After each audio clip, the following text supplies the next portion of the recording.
Hello everyone, welcome again. Thank you so much watching my video. मैं हूँ doctor M A.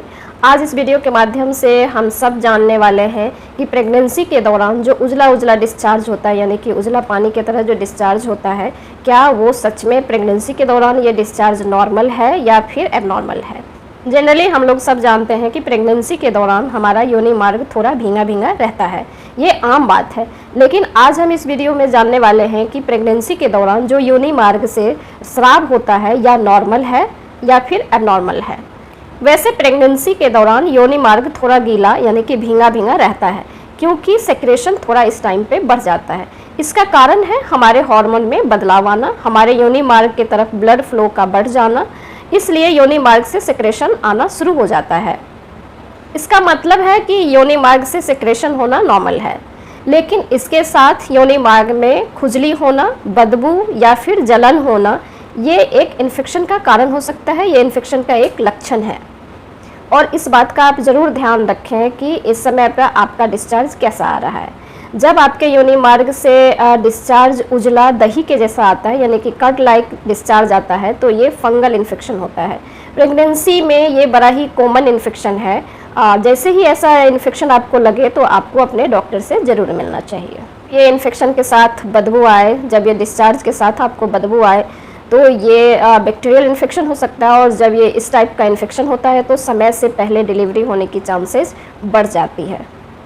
अगर आपको pregnancy के दौरान आपके यूरिन में इन्फेक्शन है तो भी आपका वाइट डिस्चार्ज यानी कि उजला डिस्चार्ज आपके वजाना के थ्रू आ सकता है। तो आपके यूरिन में इन्फेक्शन ना हो, इसका भी विशेष ध्यान रखें। इसके लिए आप प्रॉपर हमेशा पेंटी ज़रूर पहने, अपने वॉशरूम को साफ रखें, बाहर के खाना पीना यानी कि स्ट्रीट फूड और ड्रिंक को आप अवॉइड करें, स्वच्छ खाना स्वच्छ पानी आप ज़रूर पिएँ। प्रेगनेंसी के दौरान जब आपके बेबी का वेट ज़्यादा हो जाता है तो नीचे वाले पार्ट में यानी कि नीचे वाले पेट के हिस्से में भारीपन ज़्यादा रहता है, जिसकी वजह से कई बार आप जब खांसते हैं, छींकते हैं या ज़ोर से हंसते हैं तो 2-4 ड्रॉप यूरिन का डिस्चार्ज होता है, वो नॉर्मल है। तो जब भी आपको ऐसे अगर डिस्चार्ज होता है तो आप अपने आप को नोटिस करें कि कहीं इसमें यूरिन का स्मेल है या नहीं है। अगर उस डिस्चार्ज में यूरिन का स्मेल है तो ये यूरिन है, ये नॉर्मल है, और अगर यूरिन का स्मेल नहीं है तो ये बच्चे वाली डिस्चार्ज हो सकती है या वजाइनल इन्फेक्शन वाली डिस्चार्ज हो सकती है। अगर आप प्रेगनेंसी के दौरान इस बैक्टीरियल और फंगल इन्फेक्शन से सफ़र कर रही हैं तो प्रेगनेंसी के दौरान आपके पेट के निचले वाले हिस्से में ऑलमोस्ट रेगुलर पेन रहता है, बैक में पेन रहेगा और थाई में पेन रहेगा, डिस्चार्ज आएगा, डिस्चार्ज में बदबू रहेगा, जलन रहेगा, खुजली रहेगा वजाइनल एरिया में, तो आप समझें कि आप इस इन्फेक्शन से सफ़र कर रही हैं। कई बार ऐसा भी होता है कि इन्फेक्शन की लेवल इतनी ज़्यादा हो जाती है कि आपका पानी गिरने लगता है, यानी कि बच्चे वाली पानी, जिसको हम लोग एमनेटिक फ्लूइड बोलते हैं, क्योंकि इस दौरान इन्फेक्शन इतनी बढ़ जाती है कि वजाइना के थ्रू यूट्रस तक पहुंच जाता है, यानी कि बच्चे के एमनेटिक सैक तक पहुंच जाता है, और इस इन्फेक्शन की वजह से बच्चे का एमनेटिक सैक ब्रेक डाउन हो जाता है, जिसके वजह से पानी, बच्चों वाली पानी यानी कि एमनेटिक फ्लूइड फ्लो करने लगता है, यानी कि गिरने लगता है। आपके साथ जब भी ऐसा हो तो आप अपने डॉक्टर से ज़रूर मिलें, ताकि वो आपको और आपके बच्चे को सेव कर पाएँ।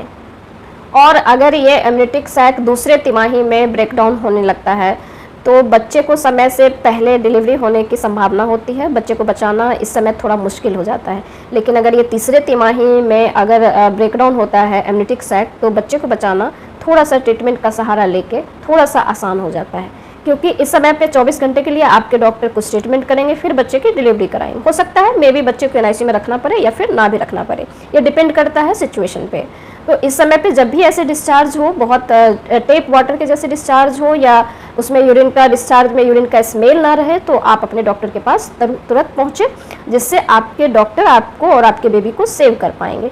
Thank you for watching my video. अगर मेरा वीडियो आपको अच्छा लग रहा है तो प्लीज़ आप मेरे वीडियो को लाइक करें, शेयर करें और सब्सक्राइब ज़रूर करें। Thank you.